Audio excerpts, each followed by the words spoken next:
Hello, everyone, and welcome to 100 Football Sports Talk Radio. I'm your host this morning, Logan Landers, and today we're doing our top five list here, the top five Atlanta Falcons coaches of all time. Now, there have been 18 head coaches in the current history of the Atlanta Falcons. We are breaking down the top five of all time, but it's not just my list.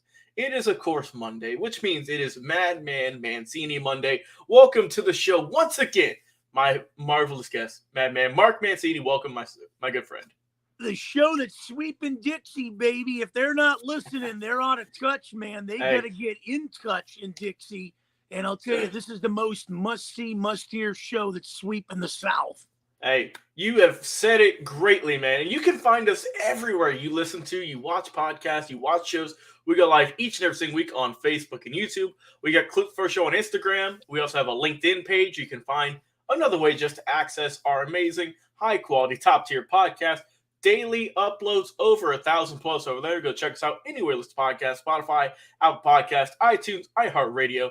And, of course, we go live every week, so there's got to be something we talked about. Your favorite player, favorite coach, and if we haven't, please put it in the comments anywhere that I mentioned, and we will put it in our schedule.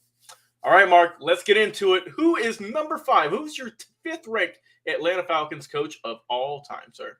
Well, I'll tell you, when you think about all-time coaches in Atlanta, you got to think of Norm Van Brocklin, man. Yep. Norm Van Brocklin is the epitome of Atlanta football down there, man. I mean, what a coach. You look at this guy's resume and everything, but growing up and watching the Falcons from afar, Norm Van Brocklin, to me, typified Atlanta Falcons football. Yeah, and I mean, he was the second head coach in the Falcons' history. Let's not forget that. He was the longest tenured for quite some time, amassed a record of 39 and 48, a little bit under 500. But he coached for, a long time from 68 to 74 and really just kind of helped set the tradition in Atlanta to help kick things off with the program, with the franchise, and an important piece in Atlanta Falcons history, no doubt about that. Let's keep it moving. Who is number four, Mark? Well, June Jones, baby. Oh, June Jones, the guy that looks like Tom Selleck. How can you mistake this guy? I mean, this guy's been a winner wherever he's gone. I think he went over to the University of Hawaii. Unbelievable what he did with the Falcons. I love this guy at number four. Yeah, man. I mean, June Jones is someone who was only here for a handful of seasons from 94 to 96, 1929 record. But, man, he was, like you mentioned, he's got the movie star good looks. He's been a head coach all around the globe. I'm pretty sure he's still going now. Yeah, he is still going nowadays. He's the Seattle Dragons offensive coordinator at the ripe age, right, of 69. So he is still going to this day. And like you said, just another good coach. We know the records aren't showing it because the Falcons, let's not forget, they haven't had the best success as a franchise for the longest. They had a lot of up and down years, but that doesn't reflect on the coach. And June Jones, a marvelous pick for number four. Let's keep moving to number three. Who do you got, sir? Well, Dan Quinn, how can we forget about what Dan Quinn's done? I mean, this is another renegade type of a coach that's basically put the Falcons on the map. You got to have this guy at number three. I love this guy. I love his personality. I love his knowledge, his expertise. He's sitting at number three in Mancini's book. Yeah, and not a bad selection at all. Of course, we know we got him. He got the Falcons to the Super Bowl back in the day. We're not going to talk much about that, though. But a head coach from 15 to 20, 43-42 record, and someone who really helped out and solidify a good defense early on, at least in his career with the Falcons, and is still doing his thing nowadays with the Cowboys with that ferocious defensive mentality. Of course, we know he came over from the Seahawks to the Falcons to coach for a few seasons, and a tremendous job, well-respected, and a great selection at number three. Yeah, that's why the Cowboys didn't want to let him go when he was rumored to be a head coach. During the offseason, the Cowboys weren't budging. They weren't letting him go. They know what he meant to that defense there in Dallas. Yeah, and he really kind of – because after the Falcons, his head coaching credibility dropped a little bit. Yep. He went to the Cowboys, built his record back up, and it wouldn't surprise me if after this season, if the Cowboys have another dominant defense type of season, he could get some more head coaching offers. Wouldn't surprise me, not at all. No. Like I said, we are almost there. Not yet at number one, but who just missed the cut at number two all-time for the Falcons list, sir? Well, the former Cowboy, Dan Reeves, There we man, go. who turned the Denver Broncos around, who put the Falcons on the map there when he was over there. Dan Reeves, I think he was an undermined head coach. He didn't get the respect of some of the guys across the globe there when you looked at, the George Allens and some of these other guys. But boy, Dan Reeves, he walked softly and carried a big stick there in Dixie.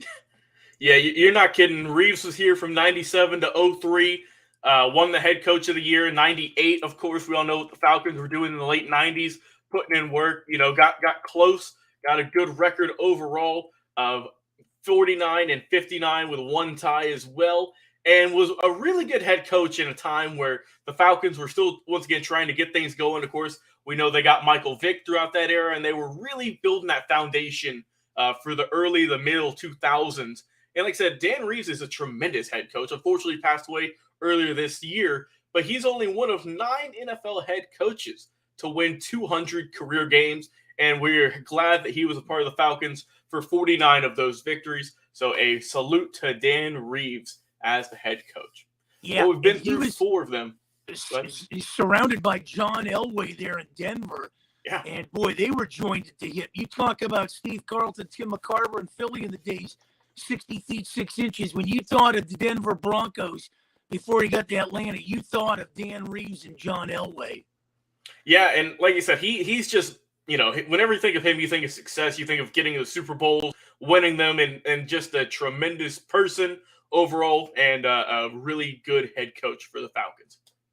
We've been through 4 of them, Mark. We've got 1 more left. There's been a lot of names on this list, but who do you feel is number 1 all-time in your prediction for the top Falcons head coach ever of all time?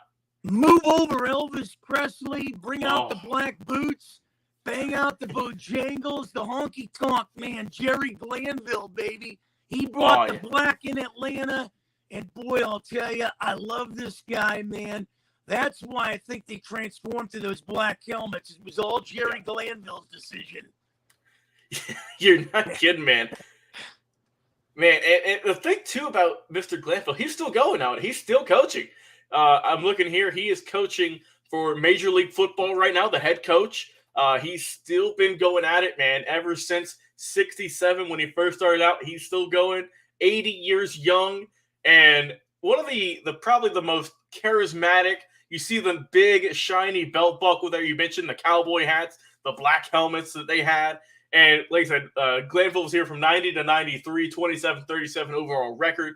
But just a character, right? And someone who struck fear into you each and every week. We know the record wasn't the greatest, man, but he is definitely, when you talk about head coaches in Falcons history and just NFL history, you got to bring up Jerry Glanville just for how amazing and especially the longevity. He's still going, Mark. He's still going.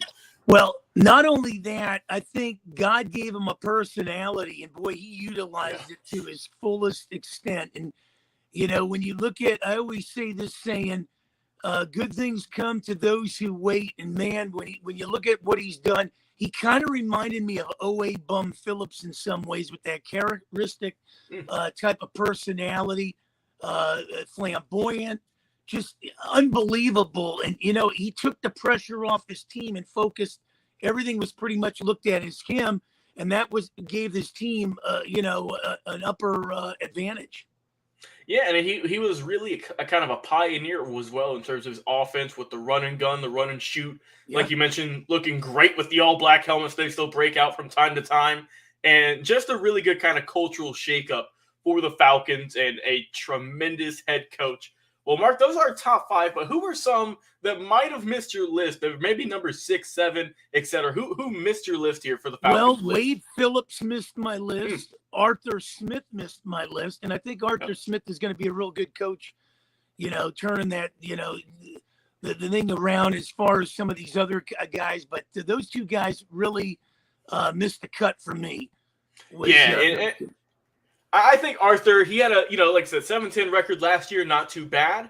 And I think that the Falcons, they're still going through a rebuild right now. They're still trying to get all the pieces in place.